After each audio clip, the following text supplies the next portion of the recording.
Whether you are an experienced motorcyclist or a novice, every rider should watch this video until the very end, because when it comes to riding a motorcycle on the road, what you don't know can kill you. It's well worth just a few minutes of your time. Look after your tyres and they will look after you. Fail to do this and you may suffer some serious consequences. Some riders think that the tread on road bike tyres is the grip, but the tread's primary role is to channel water away on wet roads and nothing else.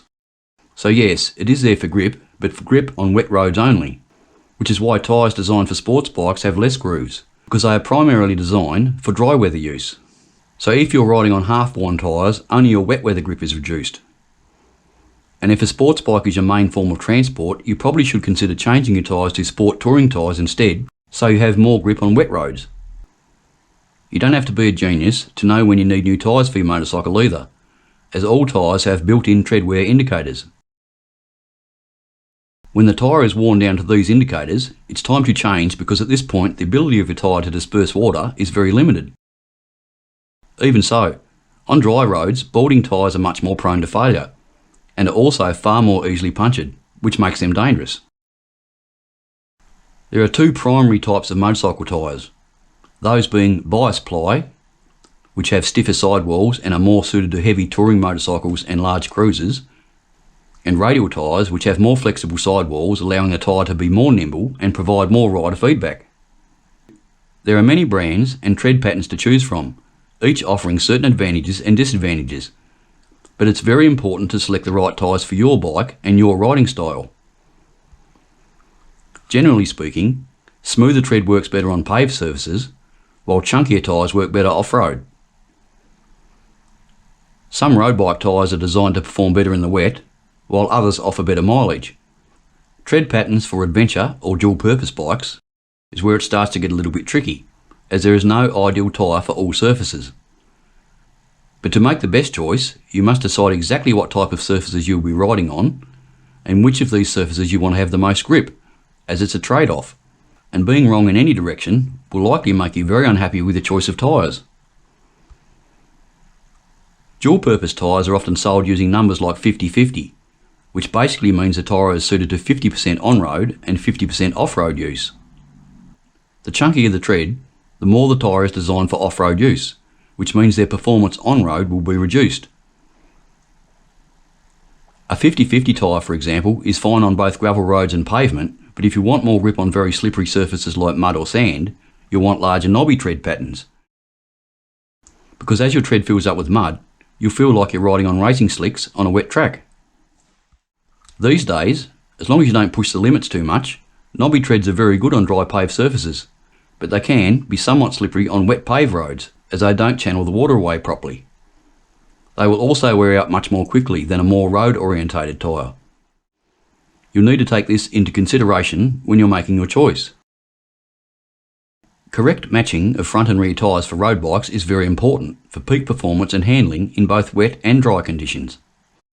Do not mix brands, and never ever mix bias ply and radial tyres on the same motorcycle, as doing so will severely affect your motorcycle's handling and braking. Matching a new tyre with a tyre that's more than half worn is not a good idea either. Most riders will generally wear out 2 rears for every 1 front tyre, so usually this isn't too much of an issue. Always make sure that your tyres are mounted in accordance with the directional arrows marked on the tyres. And if your tyre has a dot marked on the sidewall like this is the lightest point of the tyre and should always be lined up with a valve stem on the rim during mounting. This will decrease the need for balance weights during balancing, and you should always have your motorcycle tyres balanced for many reasons. Properly balanced tyres will give you better handling, better traction, better braking performance and improved fuel economy, as well as reducing vibration for a smoother ride. When new tyres are fitted, you must allow a break-in period, as brand new tyres can often be very slippery. The best way to break in new rubber is to first get your tyres hot by riding on a relatively straight road with no major curves. Then once they are hot, you can gradually start to push your lean angles further. The goal is to gradually roughen up the edges of your tyres until every part of your tyre has lost its gloss. It's extremely important to match your tyre to the tyre size allowed for your rim width. If you want to change to a wider tyre, you're most likely going to open up a can of worms for yourself. But if you're adamant about changing, first check that you have enough clearances and that your choice of tyre size is suited to your rim, as improper rim width will affect the curvature of your tyre, and this in turn will quite dramatically affect your bike's handling and stability. It's not just a matter of changing the tyre width or your rim either. To help me explain, first let's look at what the letters and markings on your tyre sidewall actually mean. This is a metric tyre, which is the most common. Some tyres have imperial markings and some have alphanumeric markings. This first number is the width of your tyre. In this case it's 160mm. The next number is the height of the tyre, in this case 70. But the 70 doesn't mean 70mm. It is a percentage of the width. So 70% of 160mm, which in this case means the tyre is 112mm high. So for example, if you want to change from 160mm tyre to a 190mm tyre, you would need a 190/60, not a 190/70, to keep your motorcycle's gearing the same. I've included a link to a tyre size calculator in the description of this video, which if you play around with, it'll be much easier for you to understand what I mean, rather than me trying to explain it. This next letter is a B, meaning this tyre is a bias ply tyre. If this letter was an R, it would mean the tyre is a radial. This number is the diameter of your rim, in inches, which the tyre is made for. This number is the load rating of the tyre. Tyres come with different load carrying capacities. If you look at the bottom right hand side chart, you will see that this tyre is rated for a maximum load of 365 kilos, at the pressure indicated on the tyre. This is not your ideal tyre pressure, and as you won't be running this pressure, your load capacity is rarely this much weight. It's just a guide. I'll talk more about tyre pressure shortly. Add the total weight of your luggage and fully kitted out riders to your motorcycle's wet weight to determine your full weight your tyres will be carrying. Then divide this figure in half. This is the weight each tyre will be supporting. This is just a guide too, as motorcycle weight distribution is rarely 50% over the front and 50% over the rear, as there are many factors which will affect it. But as long as half of your total load does not exceed the maximum tyre load of either tyre, and both your tyres are at maximum allowable pressure, you are not overloaded. If you're even close to the limit, you may want to consider reducing the amount of weight you are carrying. This last letter is the speed rating for the tyre. In this case, if you look at the chart on the bottom left of your screen, you'll see this tyre is rated for a maximum speed of 240 kilometres an hour. If you're thinking of changing to a higher speed rated tyre than your bike's manufacturer recommends, unless you have substantially increased your bike's horsepower, you won't get any benefits. Matter of fact, you'll most likely have less grip, as each different speed rated tyre requires a different temperature to get the maximum grip from the tyre. And your bike just won't generate enough heat for the higher rated tyre to work correctly. There always seems to be exceptions, just to make things confusing for everybody. And as an example exception to the speed ratings is this ZR tyre. On this ZR tyre, the Z over here indicates that the tyre can safely exceed 240 kilometres an hour. But there's a reason the load index and speed index, 74W, are in brackets. The absolute maximum speed at which you should ride if carrying 375 kilos, or 74 on the chart, at the maximum tyre pressure is 270 kilometres an hour, or W on the chart.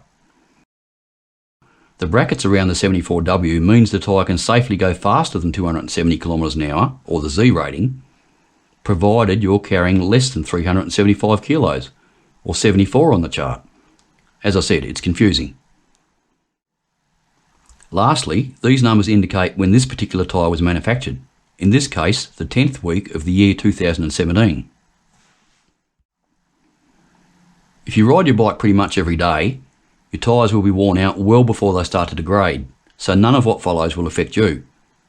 But if you have quite a few bikes, or you store your bike during winter, pay attention. There's a misconception that you should replace your bike's tyres every 5 or 6 years regardless of wear. I'm not quite sure where this originates from.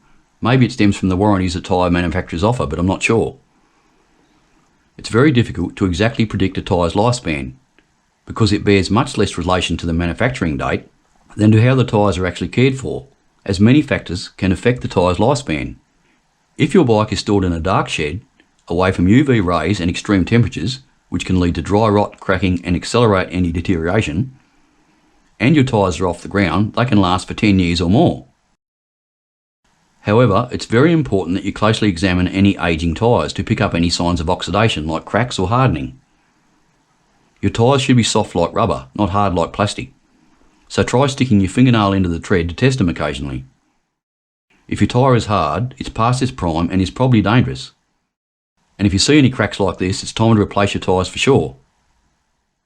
If you're in any doubt whatsoever, replace them anyway. It's just not worth the risk. You don't want to leave your bike parked on bare concrete for lengthy periods either, as concrete can get very cold, which will harden the tyre. And concrete itself is also very hard, which will cause flat spots due to the weight of your bike.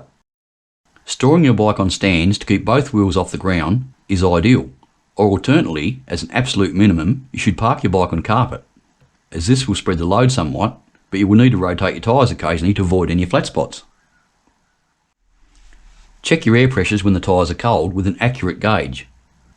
Nobody seems to make a proper tyre pressure gauge specifically made for motorcycles that you can easily get between your discs, so I ended up buying this digital gauge, which is accurate to within a quarter of a PSI.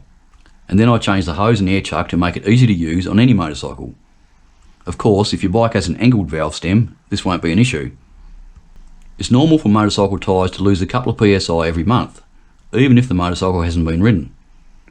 Any more than this may mean your valve is faulty, you have a slow leaking puncture, or that your rim is damaged. Always follow your motorcycle manufacturer's tyre pressure recommendations and not the pressures listed on the sidewall of your tyres, as this pressure is only for when you are fully loaded to maximum capacity. Usually there are 2, sometimes 3 recommendations in a manual. One for solo riding, one for 2-up riding, and one for 2-up riding plus your luggage. The more weight you carry, the more pressure you will need in your tyres. If your manual doesn't list any pressures for any added extra weight, try adding just 1 PSI in the front and 3 in the rear. This will give you a good starting point. If you don't have enough pressure, your motorcycle will feel like it's handling sloppy, and the excessive heat build-up will cause irregular and excessive tread wear, which will permanently damage the tyre. If you have too much pressure, it will give you a hard ride and you'll feel like you're riding on a knife's edge. You will have less traction and the tyres will be more likely to be cut or punctured. If you ride regularly, check your tyre pressures every single week. If you only ride your bike occasionally, check them before every ride. Both underinflated and overinflated motorcycle tyres can potentially cause the infamous death wobble, or what's more commonly known as a tank slapper, which will result in a very nasty accident or even death. And that's about it. Look after your tyres, stay upright and stay alive. Cheers.